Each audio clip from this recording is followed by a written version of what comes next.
Yeah. Okay, so, hello. There's so many people here. I'm not sure. I've been trying to ask questions all day, but I've been frustrated by the bureaucracy. I don't want to cast any aspersions. I guess it's probably my own idiocy. Let's go with that. That's probably the most plausible diagnosis, isn't it? Yeah. So, who's here from the legal area? So, Senator, we do have representatives from the legal area here. Let's get the legal eagles here.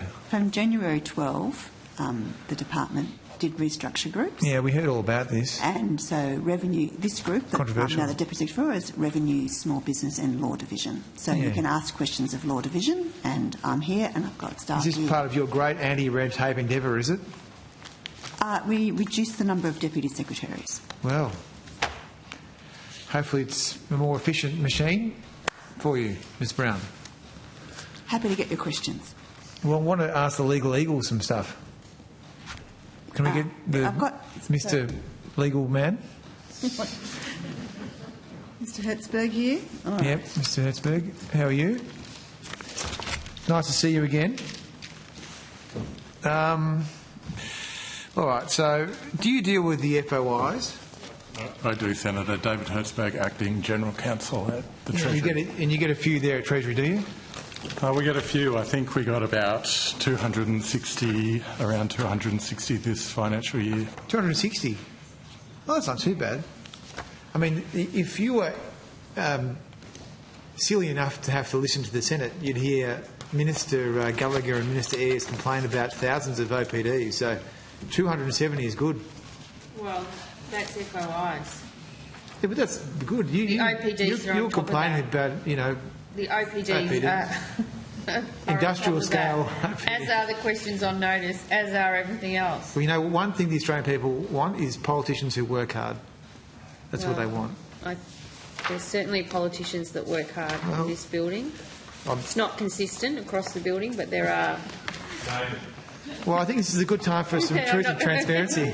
Not on your side, of course. So, okay, well, let's.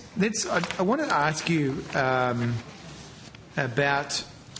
So, do you do the OPDs as well, or just the FOIs?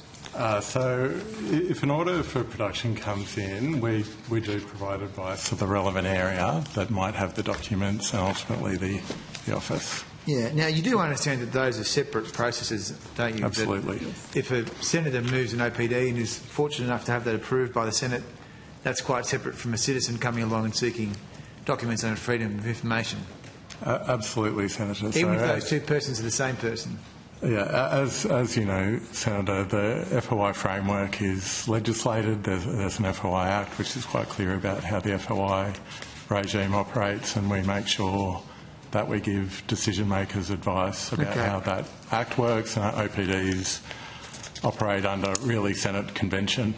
So did you deal with the FOI 4142, which was to do with the Freedom of Information request for the letter received from the Minister for Housing seeking the Treasury commission an independent review into the governance issues at Housing Australia? So I'm aware of that FOI request, Senator, yes. So the decision was, were you the decision maker on that? No, I wasn't. Okay, the decision maker was someone else. Hang on. So FOIs. It was Jessica Robinson. Who's that? She was in Law Division. She's gone? She has. Okay. What's happening with the turnover there at Treasury? A lot of people turning over at the moment? Every time we have you here, I ask about that person, you're like, oh, that person's not here anymore. No, I don't. I feel like it's, in an episode of Borat or something. Our turnover rates are quite low, and Miss Robertson, without revealing too much information, had been a long-term employee of Treasury. Just Miss Robinson. Okay, anyways, she's gone. So the decision was to grant access to this letter, in part. Right? Do you know about that? That's my understanding. I've seen the decision, yes, Senator. Yeah. So this letter was a ministerial submission to the former Minister for Housing, Julie Collins, and it was on the 18th of December 2023 to allow for urgent procurement of an external independent reviewer. Okay? So there's handwriting here on the document. I think, is that from the Minister, the former Minister? Well, Senator, I have the document in front of me. I can see handwriting on the bottom of that page. Often on ministerial briefs, either the Minister or one of the Minister's advisors or staffers might make a comment. Yeah. So was this in the legal division, this business of commissioning this review? I guess what I'm asking is, I understand that you deal with FOIs and OPDs, but was the matter there has been, also yours in this part of your Treasury or not? There has been considerable restructures of the department. Housing, Corporate and Law Division used to sit together in the not too distant past. These questions may now be probably better directed towards Housing Division, who are appearing tomorrow. They can go to the substance of the matter. Law Division can take you through the legal process. Okay, so you can't answer those questions for me. Senator, okay, move to the next thing. This is the third time it's happened today, yeah? Can I just mention importantly, I understand this matter is now, as of this morning, subject to Information Commissioner review. Is it? I didn't know that.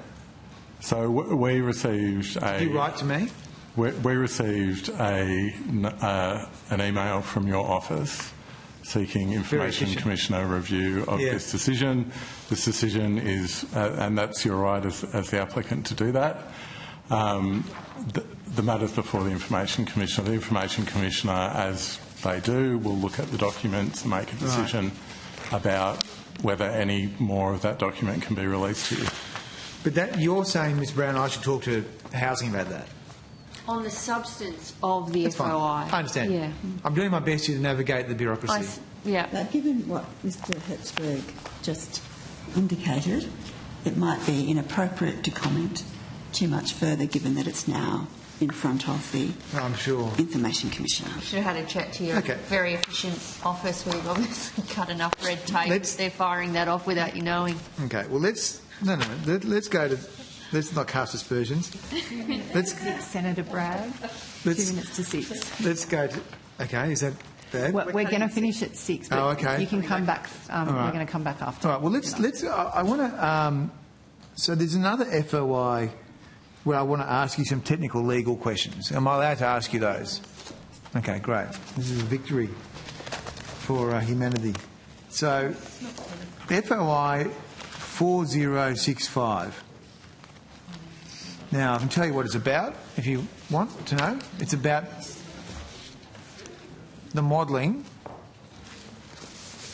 from the 5% deposit scheme, yeah. And I'd like to table that, I think, yeah, if I haven't already. Is that right? Yeah, so just while that's being tabled, I think that's okay with you, is it, Chair? We're just tabling the FOI, so you've got the latest piece of the paper. So I guess to cut to the chase, you've used just for anyone who's watching this, the millions of people who are watching this, the FOI is seeking to get to the bottom of why the government has commissioned modelling about the 5% deposit scheme, what the modelling said, and what some of the assumptions and other factors were when the Treasury did the modelling, right? And we can have this discussion with the modeller again tomorrow when he comes from the Housing Division. The reason I wanted to ask you about it is because you've used a Section 22 exemption all throughout this FOI. All the redactions, so effectively almost all the redactions here, you're using a Section 22 exclusion, which is to do with kind of personal privacy and sort of other personal particulars.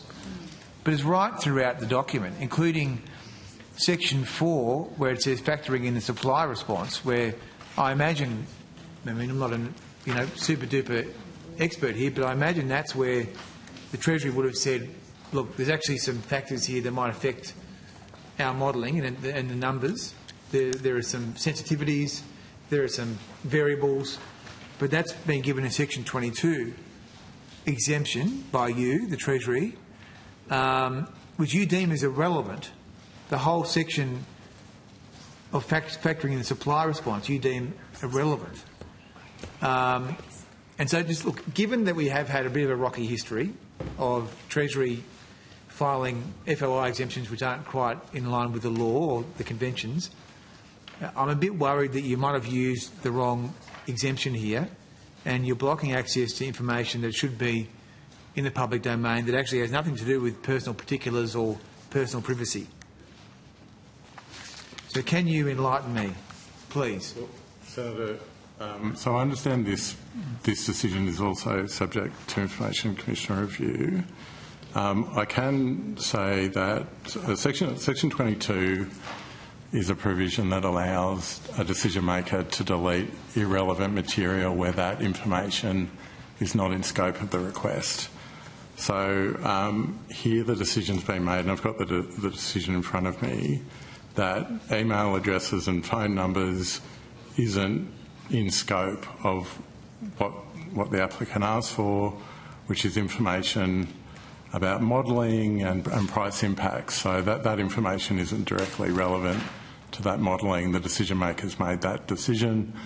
Whether the Information Commissioner agrees with that is a matter for the Information Commissioner. I think this is the key point, right?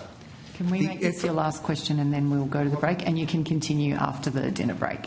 Okay. We can come back. Would you want me to stop now? Yes, if that's a good place for you. Yes. We can come back. We will have to come back, but we also need to stop for dinner. Yes. Attention. We are right to resume. So welcome back, everyone. And I'm going to go straight to Senator Bragg to continue his questioning from before dinner. Oh, thanks, Chair. So, hello. So where were we? I was asking you, where's my legal friend gone? Hello? You're not going to get out of that easy. Nice try. Okay, so effectively what we were doing is we were looking at FOI 4065 as tabled with the committee. And I was asking you about why you thought it was okay to use Section 22 exemptions from the FOI Act, and in your own hand you say that Section 22 relates to names, email addresses and direct phone numbers of government employees. Now, the trouble with that is that the section, one of the sections in the modelling, as redacted, is number 4, point 4, factoring in the supply response. Now, Mr. Hertzberg, pardon? At the start about how I might just kind of finish. Chair, do you mind if I just ask my question? Oh, sorry, Senator, I thought you had. My apologies. No. Sorry. So the question is, do you think that there are any names, email addresses or direct phone numbers in the redacted section number 4 factoring in the supply response? So, Senator, FOI processes work with a matter comes in. We have to identify a decision maker. The decision maker is usually in the relevant policy areas, so they understand the subject matter. We can't opine on what the decision maker was thinking. David, or Mr. Hertz, can tell you about what Section 22 provides for and how it's commonly applied. But it's really the opinion or just a view of the decision maker as to why they extracted.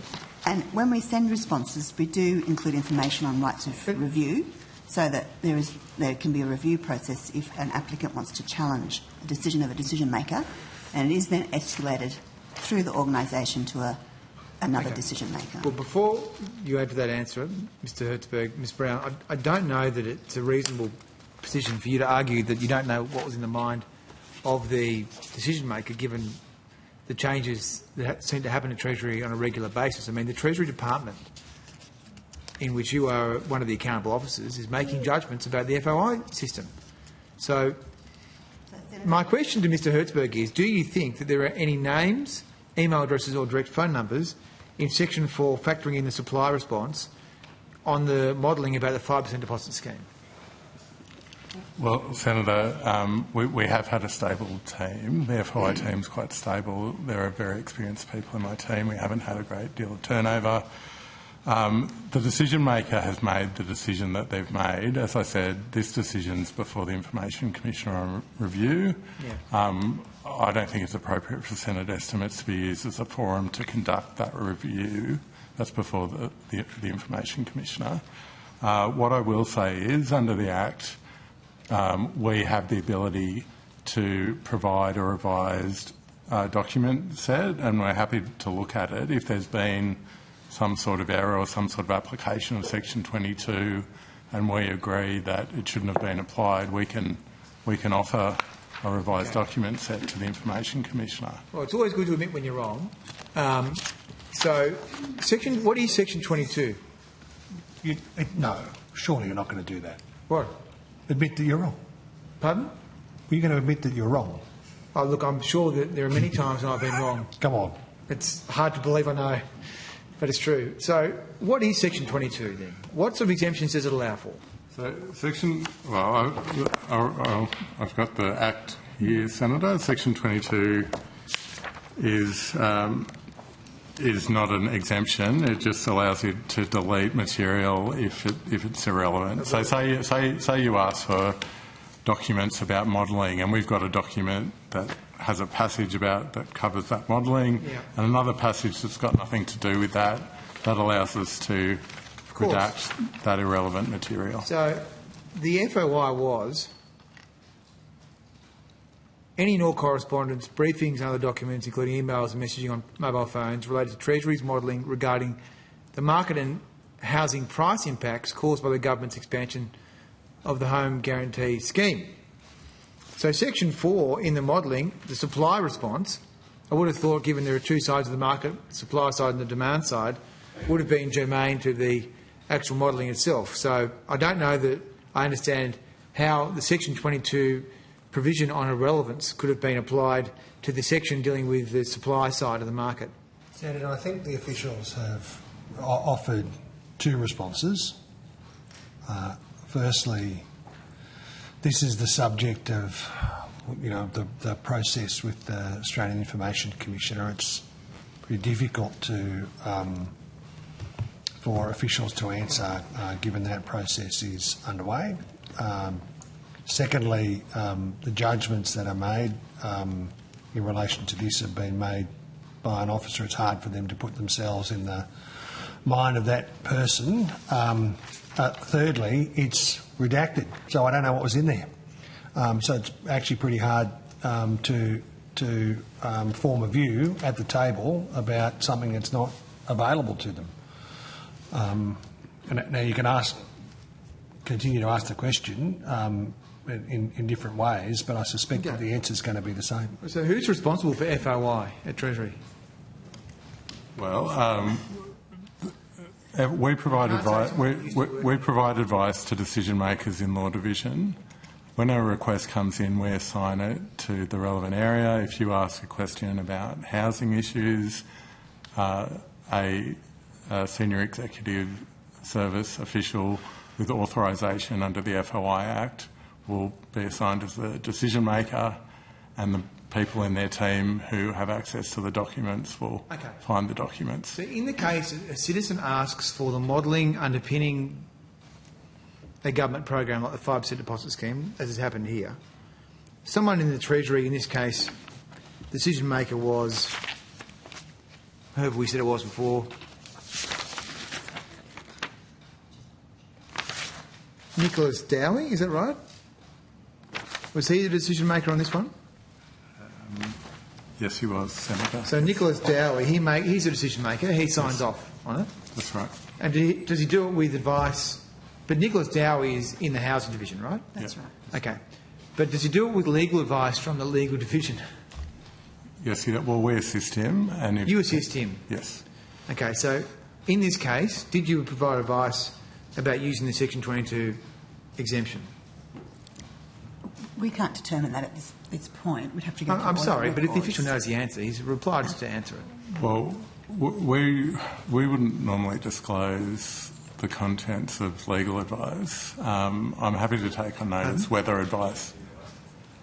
Happy to take on notice whether advice was provided. I'm sure the team would have assisted Nicholas with this request. So your team, the legal team, helps the policy owner, right? That's right. Okay. Now, I imagine that the policy owner, in this case, I mean, I don't want to make this about people, but I mean, in this case, it's the official in the housing area. This person, I imagine, is not a legal person and is not an expert on the FOI Act. So advice about whether to apply an exemption would come from the legal department. Is that right? Well, when a request comes in, we ask the decision maker to identify the documents, and that includes them identifying whether the documents contain irrelevant material. They will identify whether there's any sensitivities, and we will provide advice about whether an exemption can be applied under the Act. So legal advises whether exemptions could be used. We provide advice about the operation of the Act, which includes whether exemptions apply. And then does that, I mean, I used to be an internal auditor, so I used to kind of look at the risk and controls. So then does that business line person, if you like, policy owner, is that person